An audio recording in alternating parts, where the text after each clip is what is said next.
Hello and congratulations on getting access to this video course, and I'm going to walk you through how to create a profitable authority blog. So this is video number 1, which is the introduction and getting started.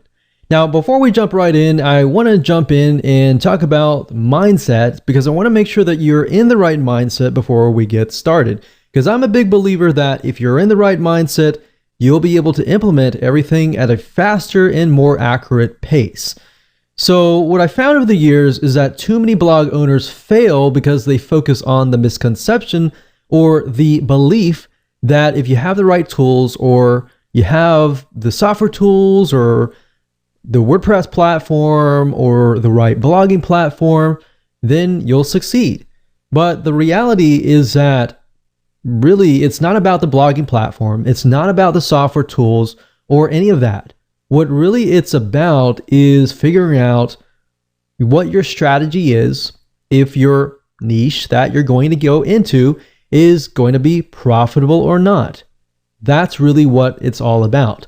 So the secret is to start with a niche that you are truly an authority in.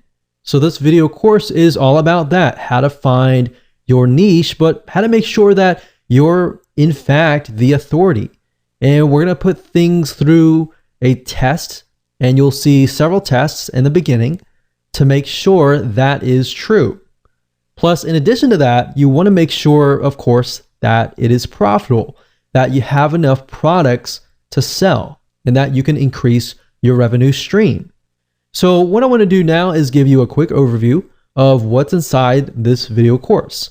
So you know exactly what to expect, and then of course you'll be able to see all the pieces of the puzzle, and then you'll be able to implement them at a faster rate. So this of course is video number 1. Video number 2 is find a profitable niche. So we're going to do some brainstorming. And video number 3, we're going to do the longevity test to make sure that that niche can last a long time, for decades, literally. And video number 4, we're going to talk about the authority test to make sure that you are indeed the authority.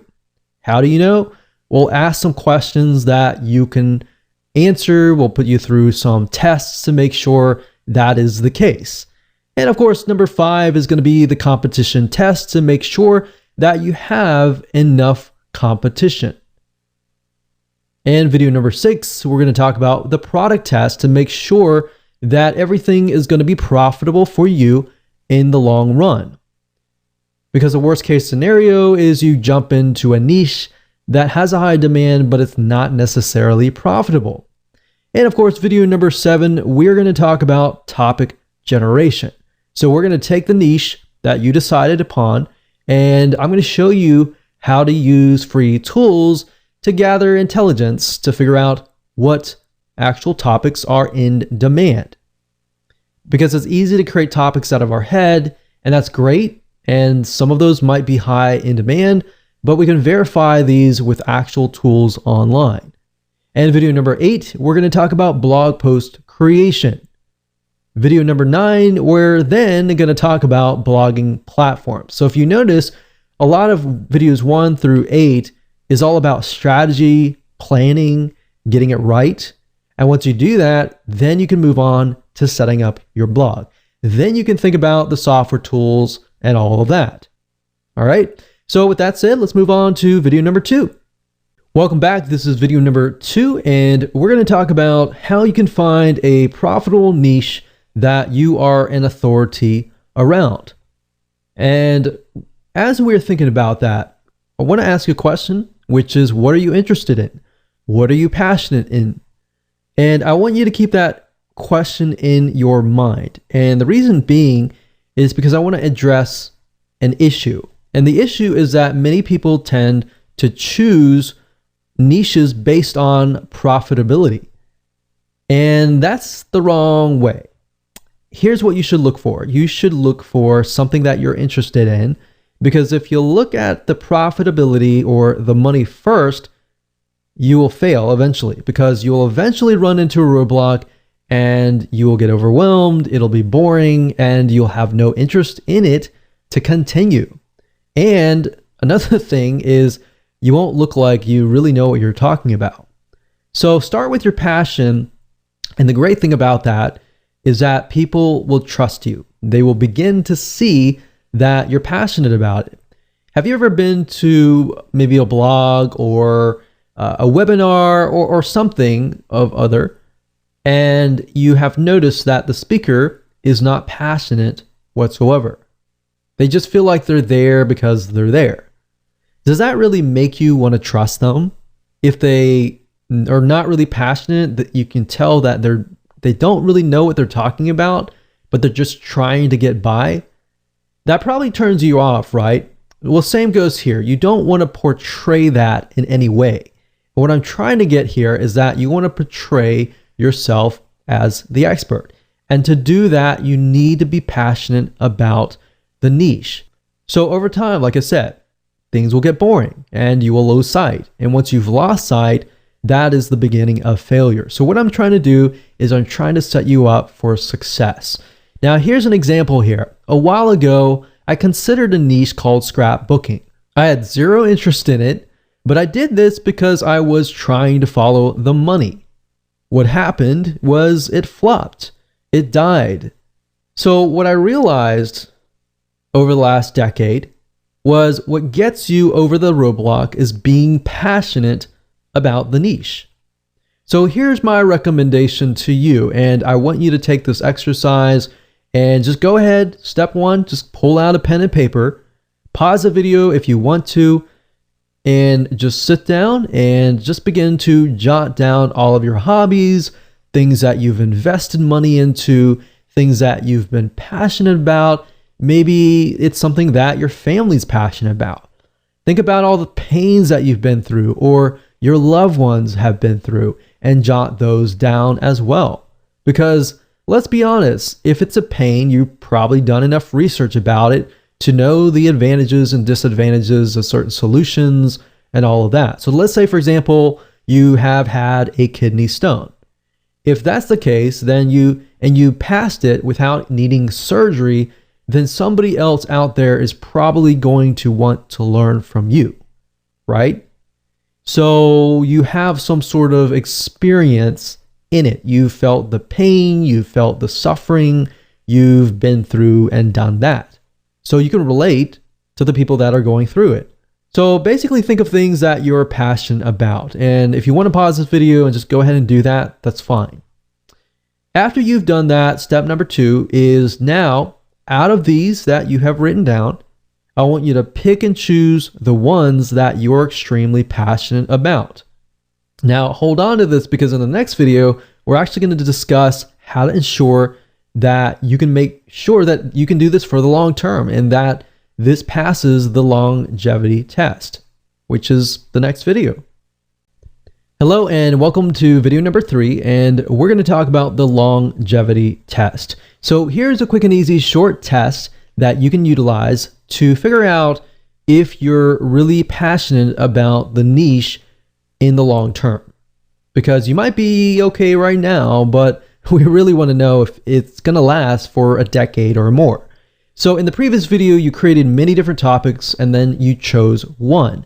Now, the fact that you're passionate about this topic means that you're more likely to succeed in the long term, but we want to make sure that is the case. So here's what I want you to do. I want you to get a timer, whether it's your phone, whether it's your watch. From this topic, what I want you to do is try to jot down at least 10 to 15 different but very specific topics around this one topic.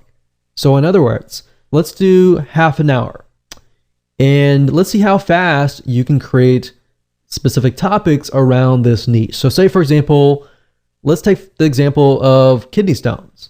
We can think about with kidney stones, there can be dieting. For example, certain foods create kidney stones, and certain things, certain supplements can actually help pass the stone without surgery.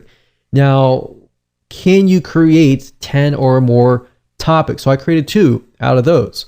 Or let's say, for example, lowering cholesterol. You know, we have dieting, we have exercise, we have cardiovascular exercise, we have aerobic exercise, we have other different options as well. So what we're trying to do is figure out how many topics you can create. So go ahead, do that now, pause the video. If you got 10, great. If you got 15, super. If you got 20, awesome. But if you got at least 10 within less than half an hour, then that's a good sign. That means that in your brain, you're able to produce topics right away and that you're actually passionate about this niche. Now, are you stuck? Let's say you tried it and you weren't able to think of anything. If you're stuck, then that kind of means that you need to move on to the next one. So look back on the list of pains and hobbies, pick another one and go through the cycle again until you find one that works. Now, here's the final test. Let's say you found something that you were able to write 10 for. Is this something that you would feel comfortable writing day in and day out? Is this something that you're willing to get educated about and increase your knowledge about, read books about from other experts, talk to other people about, surround yourself with people who enjoy this topic, and would you be happy with all of that? If you said yes to all of these questions, then this might be a good topic of choice. So that brings us to the authority test next. Hello and welcome back to video number 4. This is the authority test. When it comes to being authority, you always want to be one step or one level ahead of your audience. What do I mean by that? I mean, if your audience are newbies, you want to make sure that you are at least in the intermediate level. Or if your audience are intermediates, then you need to make sure that you are an expert in that niche. And the reason being is because you need to be several steps ahead to ensure that you answer their questions. In other words, you need to make sure that you can gain their trust by providing value, and that way they understand that you have been through what they are going through right now. Because if you're going through what they're going through right now, they might see you as the same level as them. They don't really see you as the authority. They see you as maybe somebody who's a friend or somebody who understands what they're going through, but not yet has encountered the future. See what I mean by that? You have encountered the future, and therefore you can give them advice and tips to help them. So people want to know essentially if you are ahead of them, because basically the reality is if you do not know what you're talking about, people can see right through you. They won't trust you, and in the end, they will not buy from you. Because at the end of the day, people buy from people that they like and trust. So trust is a bigger, major factor here. So that's really what this whole formula is all about, is how can we get people to trust you? And ethically and rightfully so, if you know the niche, you know the advice and the tips, and you've lived it, then you're more likely to be able to connect. And by connecting, you understand their struggles.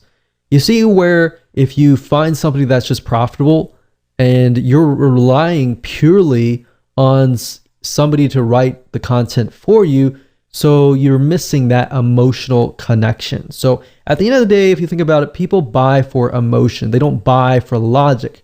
They justify their purchases with logic. All right. So with that said, if you're one step ahead of everybody else, great. If you're not, it might be something to think about. With that said, let's move on to video number 5. Hello and welcome to video number 5, and this is the competition test. So the big misconception is that there's too much competition. Oh no, this is not a good niche to go into. If anything, that is actually far from the truth. Having a good amount of competition means that there is a buying market. Why? Because typically what this means is the competition has paved the way, they have educated the market, and they've placed products out there. If the market doesn't really know what the products are all about, your competition actually has to educate the market before people actually will buy them. So basically, instead of having to educate the market, you simply come in, provide lots and lots of value, and you can move in, you can find out what your competition is doing, what your competition is not doing, therefore is a demand in itself, and actually do it. So let me go ahead and show you how to find competing blogs, spy on them to do the necessary competitive intelligence. So technically you can go to google.com and do a search for blogs in your niche. But a tool that I like to use is called buzzsumo.com. That's buzzsumo.com. And the reason why I like this is because this site literally analyzes the content that performs the best within the niche. So this really is going to help shortcut things for you. So if I go here and I type in, let's say for example, lower cholesterol, let's see what we get. Now, one thing to note is that BuzzSumo, it is a paid tool, but it will allow you to do some free searches as well. So if you want to pay for it later, that's fine if you get really serious. But for now, as starting out, you don't really need to pay for it. So if I type this in, you can see these are some blogs or websites that are actually getting a lot of engagement. And what you're trying to figure out is what are they doing to get that kind of engagement? So they have Facebook engagement, LinkedIn shares, Twitter shares, Pinterest shares. So obviously they definitely have social media. So what I want you to do is just jot down what do you see that they are doing that you could be doing. So let's just take a quick look at these sites and see what they're all about. And by doing so here, this is a good way to figure out topics as well, which we'll talk about later on. But let's just take a look at the sites and see what they are doing. So if we go here, it's theheartysoul.com, and we can see they have different sections, one for food, one for body, one for lifestyle, and it's just these three categories, and then they have subcategories within each. So for example, food, when it comes to lowering cholesterol, there's breakfast, there's snacks, there's entrees, there's salads, there's quick and easy meals, there's sides, there's desserts, beverages, specific diet, brands to avoid, herbs, spices, and more. So you could even jot these down if you wanted to and categorize them. And if we scroll down, we can see that this article here talks about statins don't lower cholesterol. So statins is something that it's a drug that people use to lower their cholesterol. But it's saying in this study that it increases cancer and memory loss risk. So obviously this is a very controversial type article, and that's what they're doing to get all these likes and shares and more. Now, if we go to the other blogs and just take a look at how their site is laid out. So they have a topics. It looks like they have very, very general. It's not necessarily related to health, but they do have one section related to health. But this looks like it's just an article. But you can see the length of the article is actually quite long. It's a good, decent size article, maybe about 700. No, it looks more like 1,000 words. But nowadays, your articles and your blog posts can actually get to the length of 1,500 to 1,000 words per blog post. And of course, if you have videos, that's good too, to get people to actually stay. So we can see that these sites don't really focus just on cholesterol, but they focus on the overall arching view of health. Now, what this allows you to do is this allows you to create a profitable authority blog based upon a very, very specific niche. If you focus only on, let's say, lowering cholesterol or how to pass a kidney stone without surgery, then that might actually allow you to convert more sales because the person that you are attracting is more likely to be in that mindset, right? So for example, if somebody comes to this blog, they might be interested in lowering their cholesterol, of course, because of lifestyle, but they might be coming here because they're interested in relationships. So it's not really targeted. So that, I think, is something that could be improved and something that you could even do yourself. So that's what I would do. I would go to these sites, jot down at least 10 or so things that they could improve and that you could follow, that they are doing that is working for them. And you can compare different blogs to make sure that all of these blogs are doing the same thing. If they're all doing the same thing and they're doing really well in that area, it might be something that you can actually mimic. Hello and welcome to video number 6, and let's go ahead and do the product test. Now, at this point in the time, you know for a fact that this is a niche that you want to go into. But what we need to do now is we need to make sure that we are going to be able to profit from this blog. So what you need to do as far as product creation goes is figure out if you have an unlimited supply of products that you can sell to your market. Because the more products that you have, the higher your revenue stream is going to be. Now, there are different routes that you can take. You can either find affiliate products, or in other words, products that other people have created, and you can direct your traffic, your bloggers to, and you can send them there, and if they buy, then you get an affiliate commission. So you get a cut. Basically, if the vendor has a product, let's say a video course, and they give you 50%, for every sale that you make, you get 50%. Now, the nice thing about this is you don't have to deal with customer support. The downside is you only get half of the commission. Now, if you create your own product, obviously, you get 100% commission. So you are the vendor, so you get 100% of the product. Now, that's the nice thing about products, but product creation definitely does take time.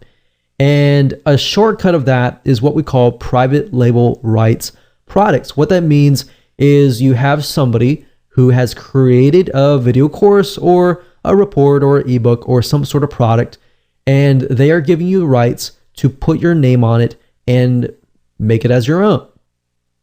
So the person creating the private label product, their name is not on it, so you pretty much get all the credit.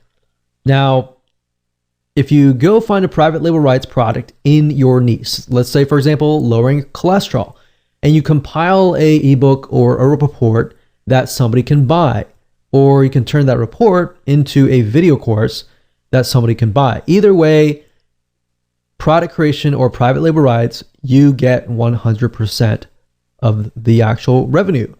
So here's the thing. Finding affiliate products is great. It allows you to focus on your blog.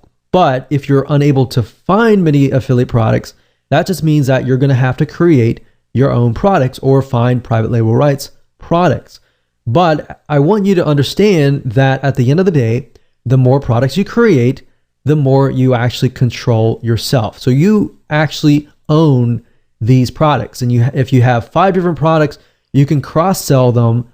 If somebody buys product 1, you're more likely to present them with product 2, 3, 4, 5. And if they like you, and if they like your products, they're more likely to buy the other products. And that's the beauty of this, is you can pretty much do however you wish if you own the product. So what I want to do now is just head on over to Google. I'm going to show you real quick how to find products that you can sell if it's an affiliate product, or if you want a private label rights shortcut.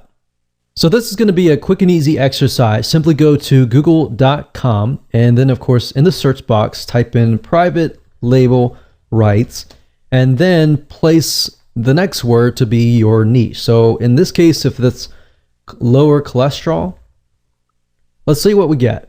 So you're going to see PLR or private label rights. You can do a search for PLR as well. Same thing, same acronym. And you can see that, this is $3.49. It's 30 days to lower cholesterol, PLR ebook. And you want to make sure that you see what's inside the ebook.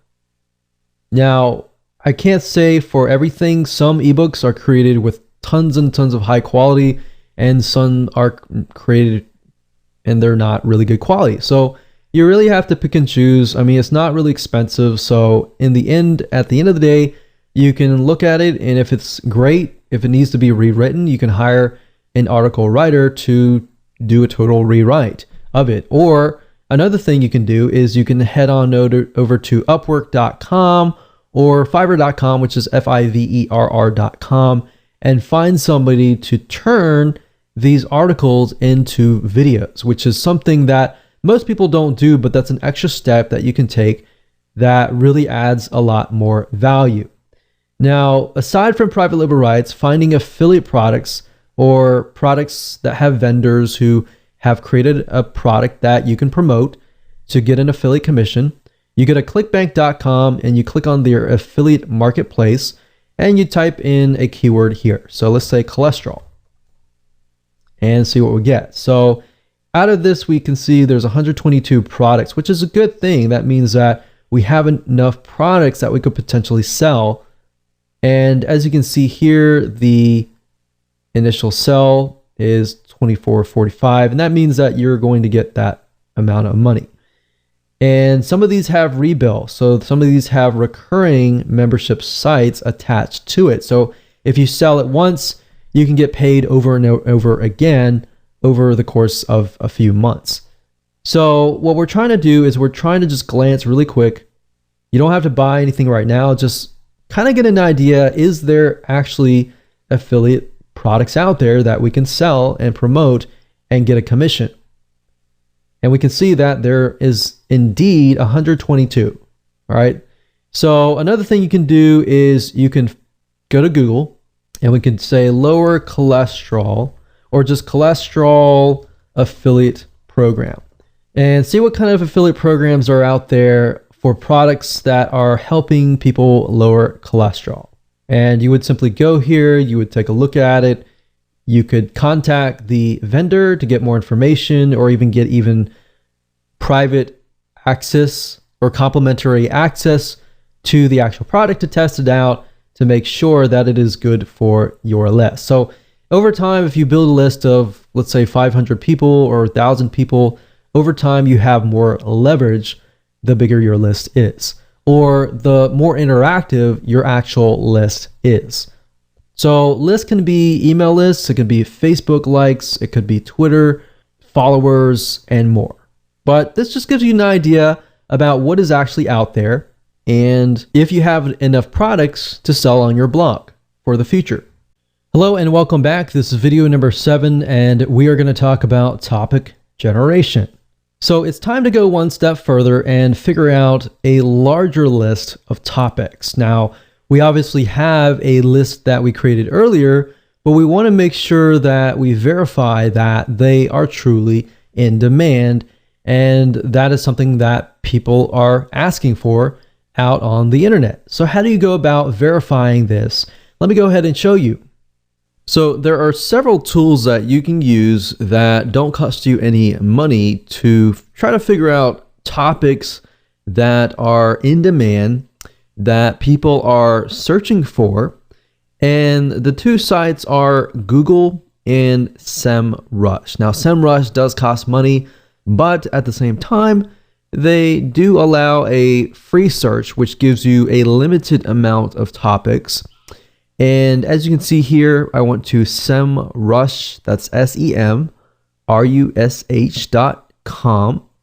And the keyword overview, as you can see here, I typed in lower cholesterol. So kind of following the topics that we've been talking about earlier. And as you can see here, you can choose countries, but I would advise just choose one country. And as you can see here, we scroll down, we can see phrase match keywords. So as far as lower cholesterol goes, we can see here how to lower cholesterol.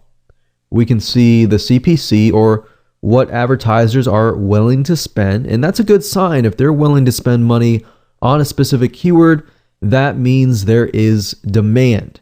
As you can see here, foods that lower cholesterol lowering foods. So there's a lot about foods.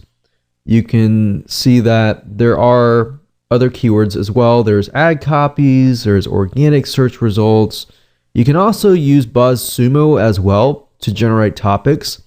And in addition to this, if we head on over back to google.com, up at the top here, if you put in the address bar a keyword, let's say for example, lower cholesterol, you'll notice that as I begin to type things out, Google will actually try to complete your sentence with lower cholesterol diet, lower cholesterol fast, foods, exercise, and recipes. Now, if I were to, let's say, type in lower cholesterol, just flat out, and I scroll all the way down to the bottom, you will see a larger list of searches related to lower cholesterol. Now, what this allows you to do is it allows you to see the high demand searches. In other words, Google's not going to show keywords up at the top unless people are actually searching for them. So if thousands among thousands of people are searching for them, that's something to be aware of. Now, what this allows you to do is it allows you to drill deeper. So let's say, for example, that we want to do a search for lower cholesterol foods. And we do a search for that. And if you scroll all the way down to the bottom, you will see everything related to lower cholesterol foods. So we can see cholesterol in almonds, breakfast, food lists, recipes, how to reduce it naturally without medication. So we can see that and can I get an idea of the type of person that is searching? So we can see just from this list that the person searching is more likely to want to reduce their cholesterol and with natural home remedies, with supplements, with dieting and everything naturally. So if that's the case, let's do a search again for lower cholesterol plan and see what we get. So let's scroll down all the way down to the bottom and we can see that the plan consists of diet plans, how to lose weight. So losing weight can be a factor. And we can see Indian diet plan. We can see Mayo Clinic diet plan. So many different diet plans. So what this allows us to see is allows us to see the overall general idea, which is lower cholesterol.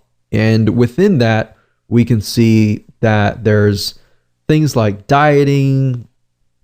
So let's just create a notepad here. So lower cholesterol. And within that, we can see diet. We can see recipes, which recipes, of course, fits into diet. We can see exercise. You can ask yourself what type of exercise, lifestyle changes, what type of lifestyle changes. So as you're beginning to type these out, ask yourself questions that other people would ask, like what type, or what if, or why, or how, or when. So who, what, when, where, how kind of thing. So that way you can expand upon not just the general niche and the sub niche, but you can expand upon that. So you could see this diet and recipes could become one whole vertical of just topics, tons and tons of different diet plans, tons of different recipes, different types of exercises. We have, swimming, we have cardiovascular, aerobic type exercises, running, how long.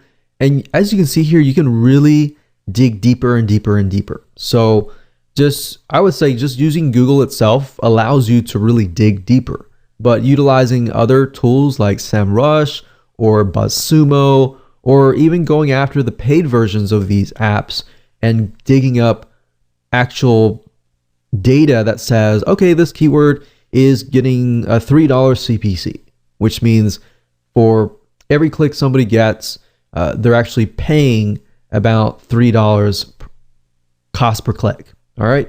So that's basically all you need to do right now is just do a little brainstorming, do a little researching, and create a list of topics that Google has proven to you that it is in demand.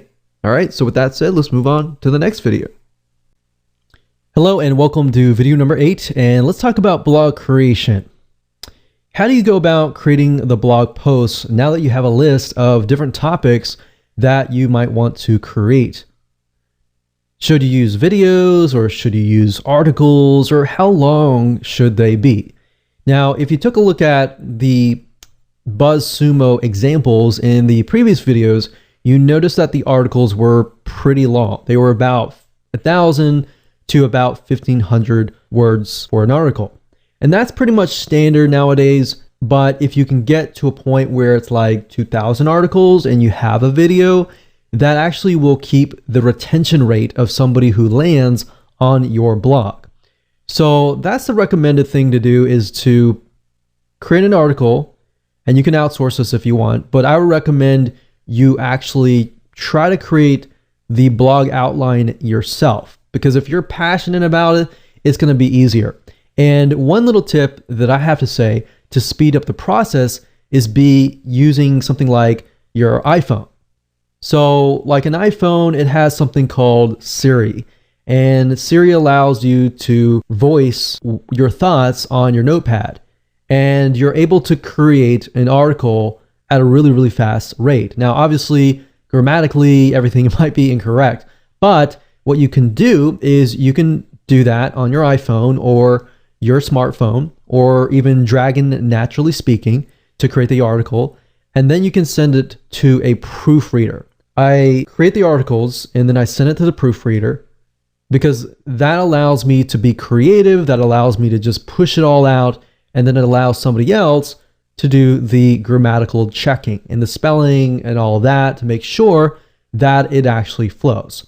Now, once you're done with that, what you can do next is you can head on over to places like Fiverr.com, Fiverr.com, and you can hire people to actually read your article and get them to turn it into a video.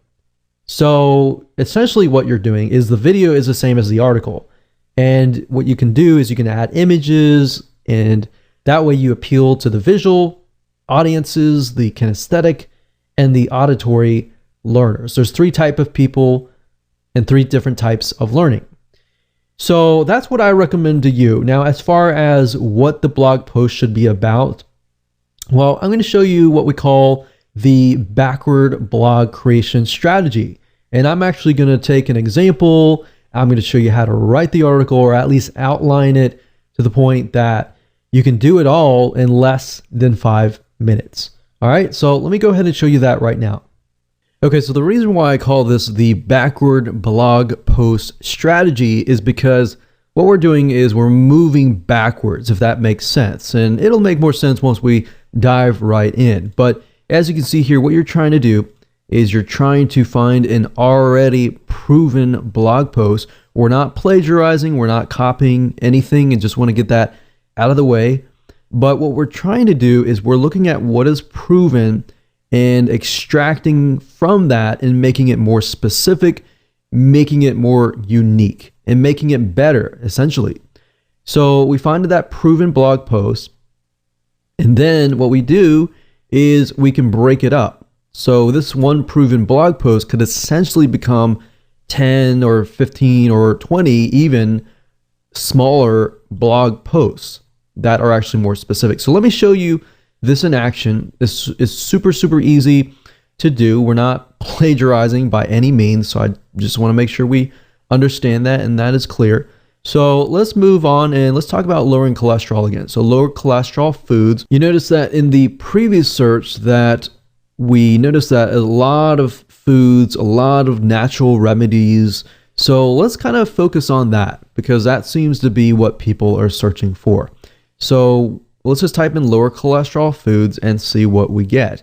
So if we scroll down, we can see top 12 foods that lower cholesterol. And you'll notice this, a lot of articles are moving more towards 12 things or top 10 things that lower your cholesterol, or top 10 different types of cardiovascular exercises that allow you to lower your cholesterol, or even top 10 foods that you can still eat that are tasty that can lower your cholesterol. So let's just click through here. We'll click this one here, and let's just start from there. So as you can see here, it says 12 foods that lower cholesterol naturally. Now, if we take a look here, we can see that it lists different types of foods. So different categories of foods like oats, we have red wine, we have salmon and fish, we have nuts.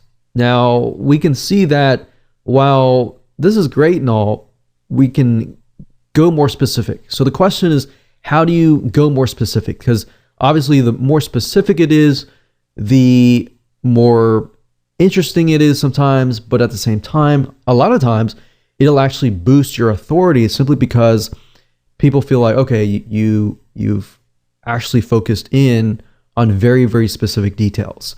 So instead of saying like the top 12 different foods that lower cholesterol, what you can do here is say, for example, fish. You can say the top 10 fish that actually lower your cholesterol, or top 5 fish that lower your cholesterol, top 5 types of nuts.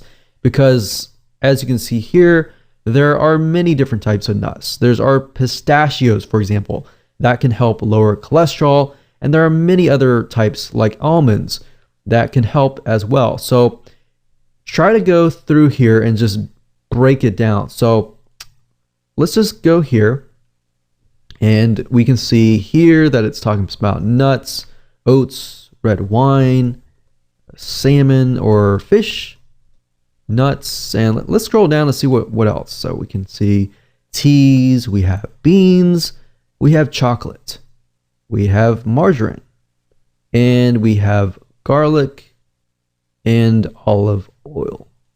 So there are actually other olive oils or types of oils that can lower cholesterol. So we can do oils, and let's just start with that. So obviously oats are oats. Red wine, there might be different types of red wine. So maybe we could do top 5 types of red wine, or top types of fish, top 5 types of nuts, and top 5 types of oil that lower your cholesterol. Now, indirectly, what you're doing here is, even though it is very, very specific, you're actually helping Google figure out what your site is all about. So there we go. From this one article, we were able to create 4 different articles. And because it's all very consistent, all we have to do now is we can go back to Google and type in, let's say, top beans to lower cholesterol. So right off the bat, you can see eating a cup of beans can lower your cholesterol as much as 10%. So we have navy beans, kidney beans, pinto beans, black beans, and chickpeas. That's already 3, 4, 5. So there you go. So you can easily find other articles out there that are based on these articles. So you can hire an article writer. Of course, there are many different places that you can go to hire article writers. Fiverr.com, that's Fiverr.com, is one good place to go to. And another place that you can go to is Upwork.com. And you can find very high quality article writers. And really all you need is a few. Just start out with one. And then, of course, as you expand, you can hire a few more. But what I like to do is I like to hire a couple first and see which ones I like, their writing style and how well they work with you. And then you can outsource it. Or you can either do it yourself and very, very easily do it because you have it. It's more specific. The more specific it is, the easier it is to write. So for example, going back to nuts, we have number 1, pinto beans. Number 2, navy beans. Number 3, 4, 5. So all we need is 3 more, which we have those. So kidney beans, chickpeas, and butter beans. So all you have to do is simply hand this to an article writer and say, hey, I want you to write an article on the top 5 types of nuts that lower your cholesterol. And I want you to cover the what and the whys.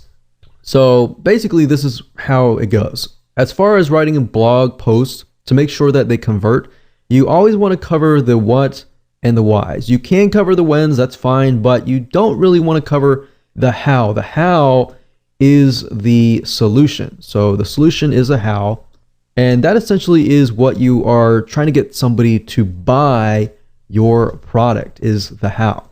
So you get people interested in lowering their cholesterol. They learn about the what's and whys, and now they need to learn how to do that. All right. So that's how to create a high converting blog post at a very, very fast pace. Welcome to video number 9, and we're going to talk about blogging platforms. So congratulations, you've reached the end of this video course, and now it's time to talk about blogging platforms. We're going to talk about two things, WordPress or Blogger. And the reason why I want to talk about Blogger is because I know many of you might have the temptation to use Blogger, and Blogger is great. And you can use both, but I recommend the WordPress being your actual blog. And of course, if you want to use Blogger, you can use it to kind of bump the rank up of your WordPress site. So let me explain. Blogger is owned by Google. It's also known as blogspot.com or blogger.com. If you go to either or site, you will go to the same site. This is owned by Google, and it is able to rank super fast. In fact, you'll notice that many self-made authority figures in different niches like you are using blogger.com. And if you notice, they rank really, really fast in the internet. Now, here's the downside of Blogger or blogspot.com is you don't own it. So this means if you get banned for whatever reason, you lose your asset, right? Now, that's where WordPress comes in. Ultimately, you need to have your own asset, especially if you're building a business surrounding this. This is a serious thing. So that's why we recommend WordPress. And you need to buy your own domain. You need to buy your own web hosting. And usually, typically, most web hosting companies have WordPress. So you can simply log into the panel or even ask them to install it for you, and they will install it, and you're good to go. So I'm going to explain a little bit more depth about WordPress. How do you find a domain? How do you go about finding web hosting? What web hosting companies we recommend? And how do you create your blog? How do you find themes? And we'll cover all of that in just a second. Okay, so in order for you to get this to work, you need to have a domain name because you need to have your own brand, essentially. So what you need to do is you need to head on over to a site called namecheap.com. And what Namecheap is a domain registrar, which is where you can buy your domains. So you can go here, and if the domain is available, you can actually get access to it. So if we say something like lower cholesterol, and I'm pretty sure lower cholesterol is taken, but we'll just do 1, 2, 3, 4, 5, 6.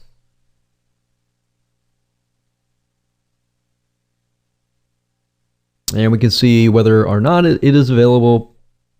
And I'm pretty sure it is just because it puts the numbers in it, but I don't recommend you do that. I just recommend that you find whatever domain that is great for you, and then of course add it to your cart, buy it, and you're good to go. So you pretty much have completed the domain part. Now you have to get web hosting. So essentially the way it works is this.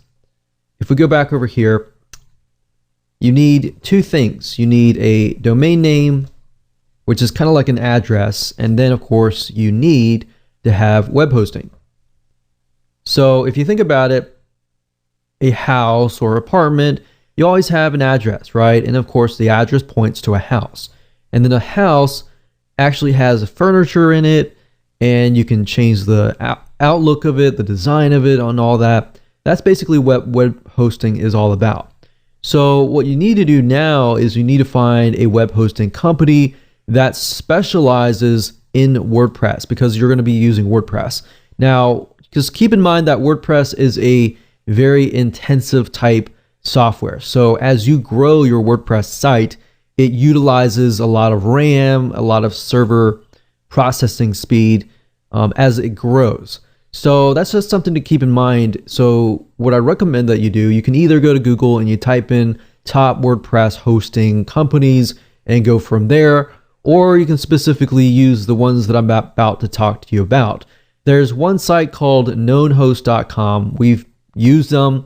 They have one of the best customer supports as of now, and they're very, very fast. The one good thing about web hosting companies is, as far as trying to figure out whether or not they are good or not, is to figure out how fast their support really is. if you email them, and you might want to test it out, if you contact them and they take hours and hours to get back to you, move on to the next place, because that's a good sign to figure out whether or not, that's a good hosting company. But we've tested this particular host and we found that they're really good. So what you want to do is you can head on over to here, and what you're looking for with WordPress type web hosting is SSD. So any type of SSD is going to be really fast. So you can pick the $25 per month plan, for example, and this is going to be reliable because this is a reliable host. You always want to choose a reliable host. The next host that's good for web hosting for WordPress is a2hosting.com. And if you go here, you look for the cloud hosting, or you can look for the shared hosting. So if you click on cloud hosting, you can go through and purchase whatever you need. Typically what you can do is you can start out with the very basic plan, and then of course move up from there. So as you can see, A2 hosting uses SSD, which is what you want. If you see any hosting that is using something like HDD, which is a regular hard drive, then you might want to pass. So for example, there are a lot of web hosting companies out there. HostGator also provides WordPress hosting. I cannot recommend HostGator. Have not really had the greatest experience with them. But knownhost.com is a great web hosting company that we have tested, and it has been tried and true. So once you've gotten your domain and your web hosting, the web hosting company will provide you with information on how to connect the two. So they will provide you with that, and if you have any problems with that, you can talk to them about that. So basically, I can tell you for a fact, KnownHost utilizes what we call cPanel. So they're going to give you access to a cPanel, which then you can log in, and of course, they will give you access to what we call Softaculous. So what you do is you click on WordPress here, and this is basically an app installer. So instead of having to go to wordpress.org and install the 5-minute installation file, which really isn't 5 minutes, by the way, it's more like maybe 10 or 15 minutes or even more, depending on your expertise. So that's why I find this route is just a lot easier, because with this Softaculous, all you have to do is simply go down, click install now, and you fill in the details, and within less than 3 steps, you have installed WordPress. So up at the top, if you scroll down, you're going to see the in directory option. What this means is basically if you want your WordPress blog to be installed on www.yourdomain.com, if that is the case, leave this blank. If you want to install the WordPress blog in a subfolder, then that's when you can actually enter a directory here.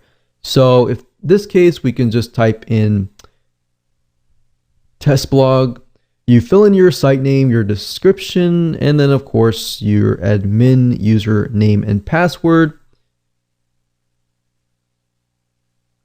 And then of course you can choose the advanced options, and then you can actually select a theme. So that's a nice thing about this particular app installer is you can pick one, you can actually scroll through many different themes. And the nice thing about WordPress is you can literally change the whole design with a click of a button.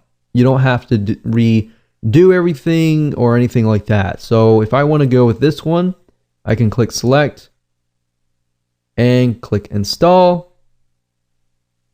And literally within less than a minute or a couple minutes, we are good to go. That's it. And of course, if we go to the actual blog itself, we can see the actual blog has been created. Now, the app installer is going to give you access to the WordPress administrator dashboard, as you can see here. And all you have to do is literally, whenever you create a post, you can go here, add new posts, and you can add new pages. You can also change the appearance by going to appearance and themes. So let's say, for example, we don't like this particular theme. We always can go to add new, and we can find another theme. We can click install, for example, and it's installed. We can activate it. And if you go to the live site, you can literally see that the blog design has been changed. Now, I would recommend that if you are very serious about building a long-term authority blog, that you buy a theme that actually relates to your audience. So I recommend a site. It's called themeforest.net. Themeforest.net. And if you go under WordPress, you can actually find different themes that relate to different markets. So for example, we have blog and magazine. And just because it says blog does not necessarily mean you have to use that theme. You can use a theme that is related to other different markets as well. So as you can see, it ranges about $20 to about $54 per theme. But these themes are very, very professional and can definitely make you stand out. And if somebody comes to your site, you want to make a good first impression. And if you do that, that's one side of getting people to trust you, is to make sure that your site looks professional. So that's just something to think about as well. So I'm not going to go into too much depth about how to use WordPress. That's a different course for a different day. There's many different types of video courses out there that will teach you how to utilize WordPress, how to manage the site, and all that. But best of all, WordPress is great because it's very newbie friendly. And once you understand how to use it, it's very, very fast and efficient to create posts, to create pages, to add images, and all of that.